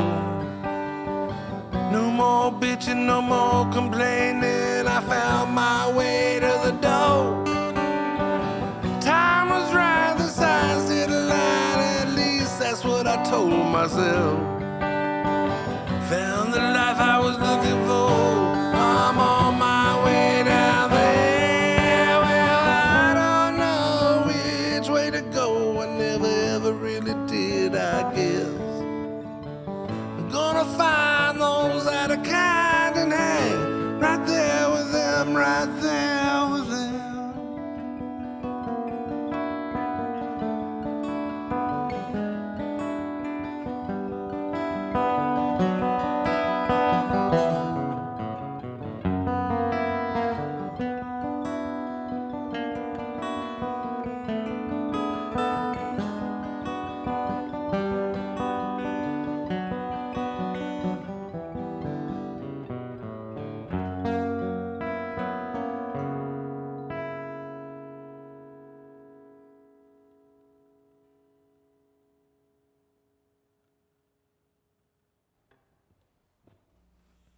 I love that one. Thank you. I love them both, actually. They're super good. Yep. Like I said, I think it's just you keep practicing, and then you get lucky and you find puzzle pieces that fit together. And then you keep trying to figure out how they fit together better. And hopefully, at some point, you can find some piece in a song being what it is. How many little jigsaws do you have from like your 20s still that are unfinished? Do you still have licks that you just don't know where they're just kind of Oh yeah, no, I don't mean, really have a home yet? There's I would say there's more probably vocals. I mean, when I get up in the morning, I will that lesson I learned from Bluebird is if something goes through my head, I'll just start writing it. Like my last one. Let's see if I can find it. I use Notepad or whatever, notes. So my last one was strategizing frequencies, trying to find the groove. It jumps around, it goes up and down and back into the tune. Can you find the wave that might just set you free? Can you find your simple simplicity? Nice. And that just kind of like, and it always happens before I'm finished my first cup of coffee. So that's one that it came to you pretty fast. This one, like I said, I sat down. Strategizing frequencies was the beginning of it, and right now here I'll play a little bit of it if that's cool. Yeah, absolutely.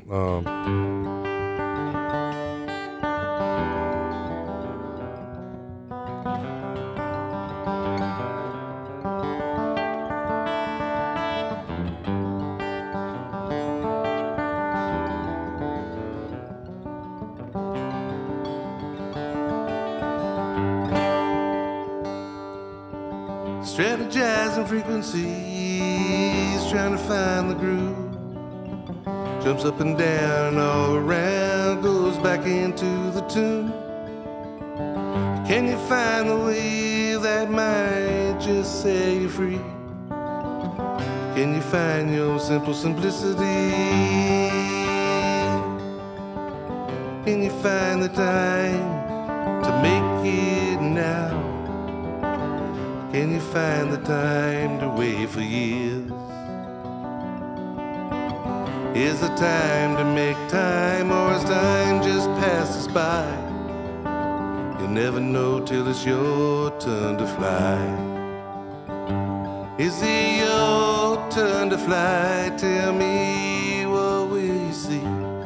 Is it your turn to fly? Will you ever be free? Will you find the path back to where you need to be? Will you find your simple simplicity?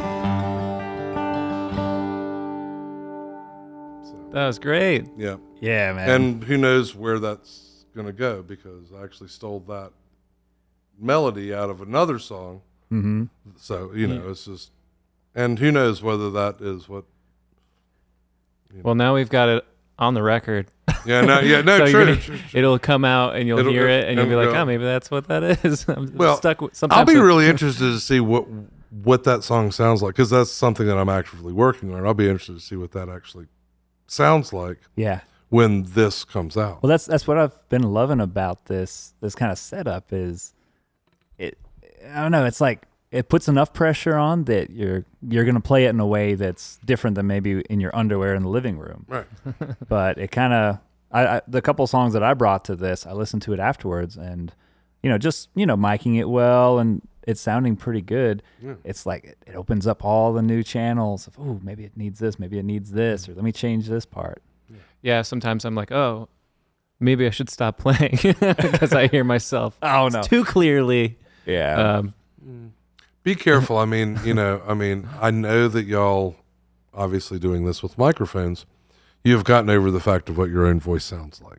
Yes. Because it's really cool, especially with like the high school kids who've never heard themselves amplified. Mm-hmm. And you got to teach them what that, like, why do I sound so different? It's like, because you're hearing the head resonance and nobody else is. So you just sound, and they're like, but yeah, it takes a while to get past hearing what you actually sound like. Yeah. Yeah, and getting past and being okay with it is like, okay with it. We're like, okay. I was like, I don't. And the feeling like maybe we're losing subscribers when Dan plays. No, Dan.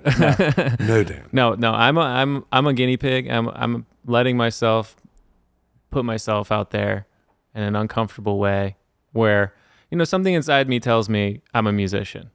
I don't make music that I share with people. I don't play out. I did when I was in high school. So I feel like it's all... You're a person. You play it for you. Yeah, I do. So you play it for you. I mean, you play it for people. Yeah, I'm a person. I play for me. And occasionally we're more than one person. Yes. We all have our schizophrenic moments. Me, myself, and I, or me, myself, and me. I think it's so important to dive into and appreciate the message of, it doesn't really matter where you are in skills, or like if you're a hobbyist, playing every now and then at home, or like touring the world. If it gives you pleasure. Exactly. Mm-hmm. If it makes you, it's helping you be a better you, or at least it's helping you get through a moment or whatever. I mean, that's picking up a guitar and you were saying something like about being playing in your underwear. I almost want to be that comfortable regardless of where I am. Yeah. You know what I'm saying? Because, make sure it's a new pair and there's no holes or anything. Right. Yeah. You're not sitting there, kind of. I mean, if it's a Zoom call, you could do it. Yeah, from the waist down. No, I use that reference because that's when I'm sitting at home and it's like either the girls are still asleep and I pick up my guitar and I start working on an idea and I'm like, oh man, this is hot shit. This is where it's at. That's that feeling. I wish I could keep that feeling. As soon as I'm nervous and playing in front of people, it's hard to breathe through it and tap into that first feeling. You got to play for the right reason. Yeah. Well, that's a good question, and we might, all the musical guests that come on is, how do you have any tips and tricks on keeping that feeling? And I think you probably know what I'm talking about. It's like the first time something locks together in a new song, a new idea, and you're like, oh, there's something there. Right. How do you keep that fresh through the writing process, through bringing it to a full song? The writing process either keeps it or throws it away. It might be the idea that gets you into writing the words, or the idea into getting to a lick that you like. Mm-hmm. Like,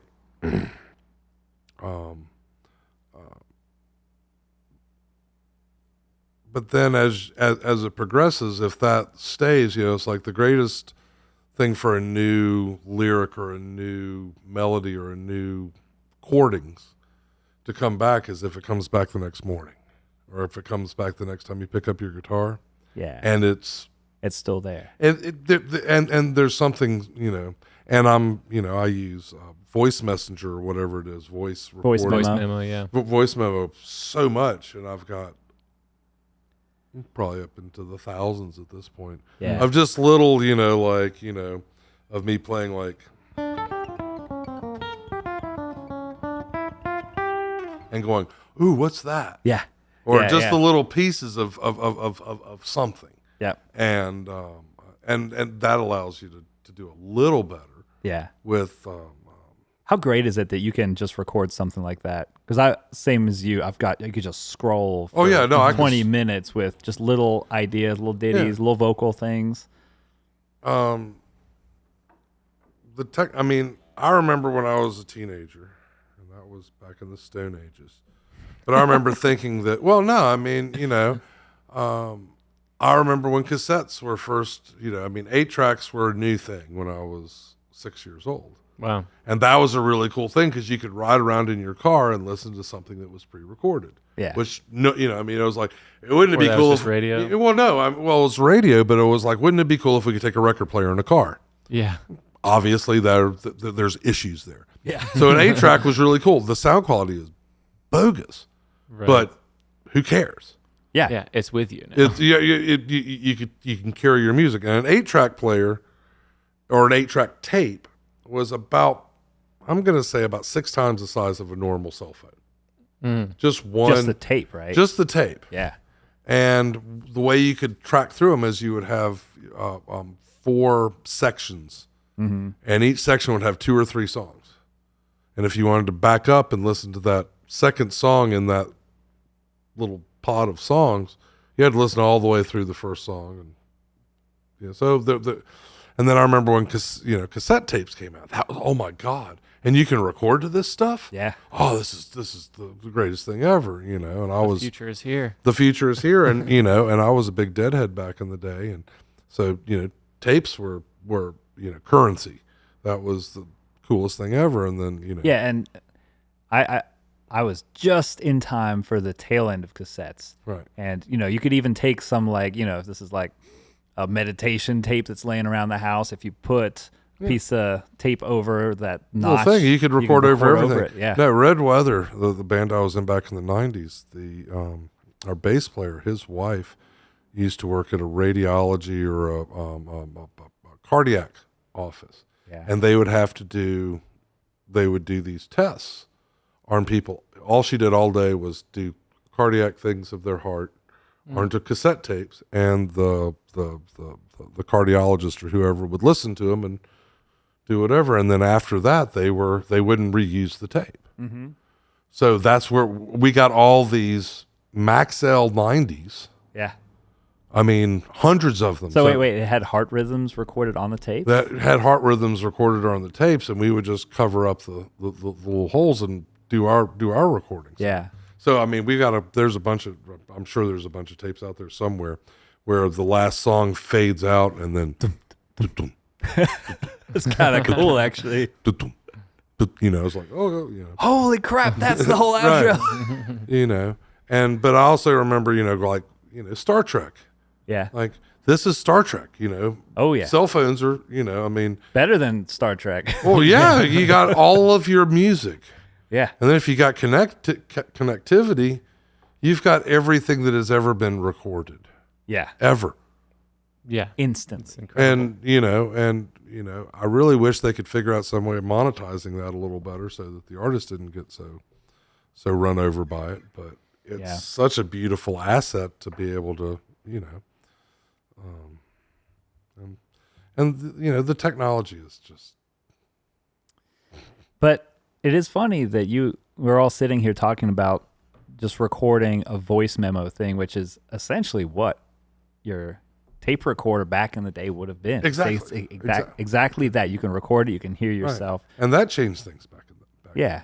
then, But it's kind of funny that, now the nice thing is you can have a multi-track recorder like in your laptop. You could even do that with your phone. You can hook your iPad up. You can layer. You can produce all these songs. But having that on hand is great. But that voice memo, that single idea recorder is the most important and used one for me. Yeah. I've talked to a lot of professional musicians that use that religiously as their note taker, being in the inspiration and just being like, oh, literally here's the lyric I just thought or came to me, and I'm going to sing it with this melody and try, and then it's there and they go back to it that way. And I thought that was really cool to see people do that. Myself, I don't have a whole 20-minute scroll of recordings. I probably should. If there's one takeaway I'm going to do is as I'm going to keep doing that, because I did that last week because you brought some things onto the podcast before where you would play them back to me through the mic, and I realized like, oh, this is the step I'm skipping, where I get stuck up on, oh, I've been writing this song for however many years, but playing over and over, singing it differently, never committing to words or a melody. That's kind of my trip. Is I like to keep it open ended. But then once I was joking earlier, oh, you played that way. Now you're gonna hear it. If it was me and I played it and I heard it back, I'd be like, oh, that's the song now, because I'm gonna listen to it a bunch, and then coming back to it, it would be hard to rewrite it because I would remember it that way. Right. So that's just my brain. Is like I get stuck on that. Oh, I just recorded it the first take. Move on. Let's go find another song. But I don't take music to a professional level of really drilling it to record it to share. But I would love to do that. Right.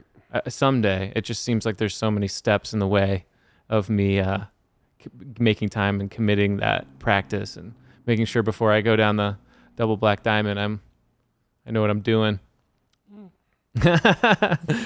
Or not. That's part of the fun, I think. I mean, and that's another thing that I've heard a lot of songwriters talk about is that let the song go where the song goes. Mm-hmm. You might have a great idea for a song, but the song might take you in a completely, it's like that last one I just played. I thought my intent, my purpose, the whole thing was going this way, and it was coming this way. Yep. It had nothing to do with anybody else but me. Yep. Which is, so it's just kind of cool. I just had that happen recently where a lot of when I'm writing songs, they start out as pretty vague until a couple words stick out and a couple things start getting sticky, and then I'll start working on that a bit. But yeah, I did that recently where I wrote a verse and a chorus and felt it going one way, but I was struggling to make a rhyme happen that I was trying to, and I just said, I'm not going to rhyme that. I'll just add another line in. And almost that one line flipped the whole thing into something new that I loved. Like it felt like it was getting closer, and then just the whole meaning of the song shifted. Yeah, like that last little one that I just did right there. Yeah.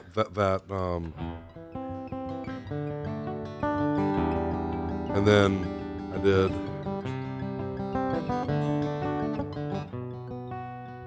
And that was just like whoa. Ooh. What was that? That was. It went somewhere. We're right, but it, actually, it kind of felt like it paused, right, and gave it this huge breath, and it was the perfect. I think the line there is, let me look at it so I can get it right. But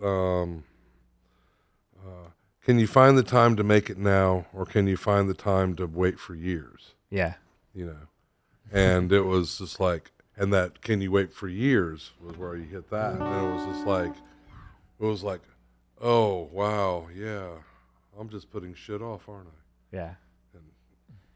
No, I love that. Man, I live in minor land so much. Like, it's just somehow that, that speaks to me.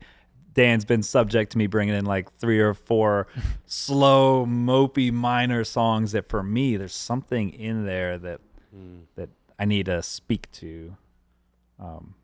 It's hard for me to write a happy, fun, punchy song. If there's a full band and we're this is a dance song, right.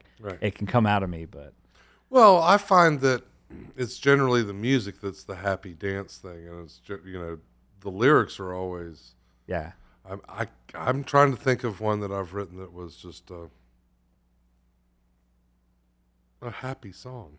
Yeah, I like flowers. Right, yeah. Meadows, I mean, Bluebird's kind of a happy song, but it's kind of like, oh, bless your heart, Yeah. It's a backhanded compliment. Oh, yeah. It's just like, you're just bitching at the wrong, you have no reason to be upset about anything. Yeah.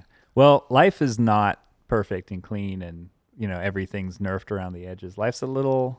it's got some real stuff. So you gotta have some real stuff in your songs to make them a real thing. Beauty's a full body flavor. Yeah. It's not, nothing is skipped. Yeah. Everything's included in that, the all encompassing sensation of life. And if you can capture a song that has that, then you're onto something. Cause I think music that's just straightforward, upbeat, happy is what most pop is. Yeah. Maybe not. I don't really listen to most pop. Well, that's the thing is you But- can sit there and like, you know, if the music is all happy and stuff, it takes you a while to realize, oh wait, you just said something that's horrible. I'm so sorry. I didn't mean to. Oh wow. Ooh. I mean, the Beatles are used as a reference so much, but they were the masters of that. They're playing this like poppy kind of fun song, and then you dig into the lyrics, and you're like, whoa, okay. Yeah. Okay. Yeah. Yeah. Well, like I said earlier, Bob Marley has been such a remedy for me when I'm feeling those clouds coming, you know. But that music is not. It has that reggaeton, upbeat feel that makes you want to move and dance. But behind it is a message that's like, It's the blues. yeah, No, I mean, and I'm not trying to make light of it or anything, but it's the real, it's the sincere, it's the what he lived, and that's what makes it so. Why you can feel it, I think. yeah. Well, we're hitting quite a bit of time on the podcast, so I don't know if you got another song you want to bring in and wrap it up, or. I don't know. Y'all said something about slow, sad songs, and now I want to play one from that is, if it's cool. Absolutely, So yeah. it's not mine. It's a Daryl Scott song. Mm-hmm. Let's see, Harlan County. Yeah. Do you know the song I'm talking about?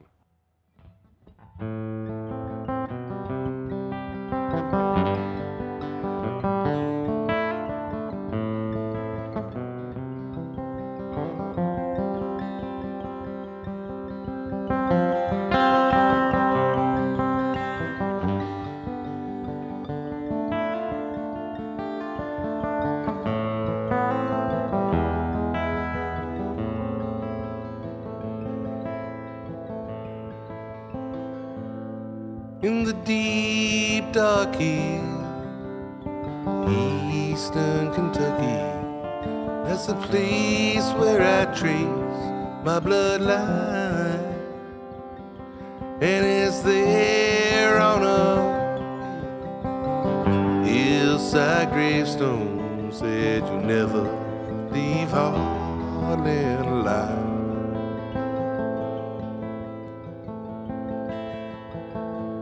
Well, my granddaddy's dad went up Caterina Mountain, asked Nellie Helton to be his wife. Won't you walk with me out of the mouth of this holler? Oh, never leave Harlan alive. Sun comes up about 10 in the morning, and sun goes down about 3 in the day, and you fill your cup. Whatever bitter brew you're drinking, spend your life digging coal from your grave. Nobody knew there was coal in the mountains till the man from the northeast, he arrived, waving them $100 bills, gonna pay you for your mineral. But he never left Harlan alive.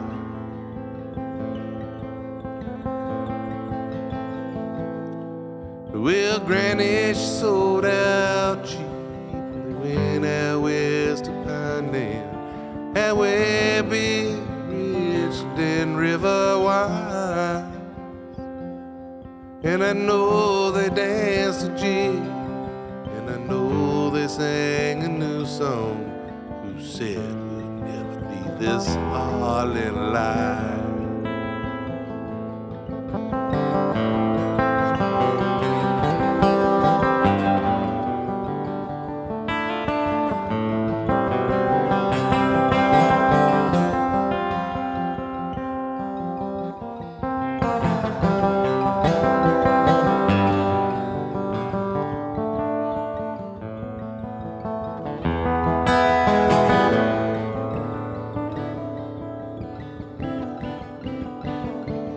Well, the times they got hard, tobacco wasn't selling, and Granddaddy knew what he had to do to survive. Went and dug for hauling coal, sent all his money back to Granny, but he never left Harlan alive. Where the sun comes up about 10 in the morning, sun goes down about 3 in the day, and you fill your cup, whatever bitter brew you're drinking, spend your life thinking of how to get away. And the sun comes up about 10 in the morning, the sun goes down about 3 in the day, and you fill your cup, whatever bitter brew you're drinking, spend your life digging coal from the bottom of your grave.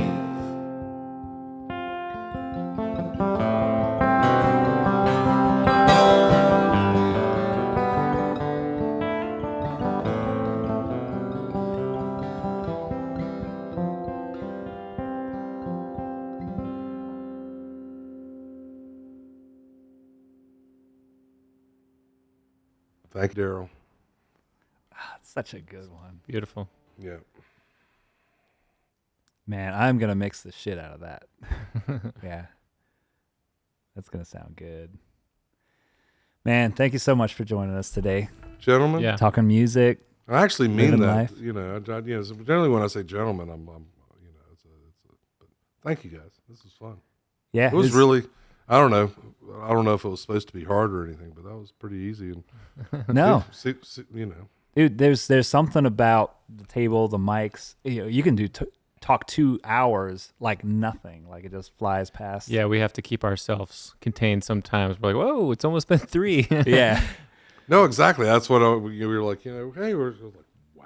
There's something about the setting that's here. It's definitely got a good thing, and Yeah. it's really awesome that you were our first guest. I feel really proud for that, and I'm really honored. So thank you. And- Likewise. Like, thank you for coming on. This has been super fun. You got a lot of stuff going on. Do you want to plug anything or put any shout outs out in the world? Or? I play with GOTE.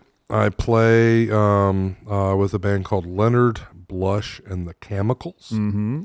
Such a good name. It is. It does have a story which we don't have enough time to talk about now. Anyway, and that's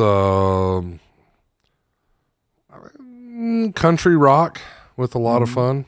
Nice. GOAT is psychedelic, and it's kind of cool because I think I am a reasonably mild-mannered human in my normal day-to-day, and then when people see me on stage, they're like, "What happened?" you kind of rip. You rip it I- open. I- It's I- like I- it's yeah. rock and roll happens, and Yeah. No one wants to see me go, "Hi, how are you today?" You mind if I play a song real Yeah. quick? I'm gonna play my guitar. Nah, that's the magic of a good crowd too. Which there was one there that night, and you know, festivals, Floyd Fest, it creates such magic when there's a crowd that is egging the artist on. Oh yeah, the no, artist there's plays 10 it's times.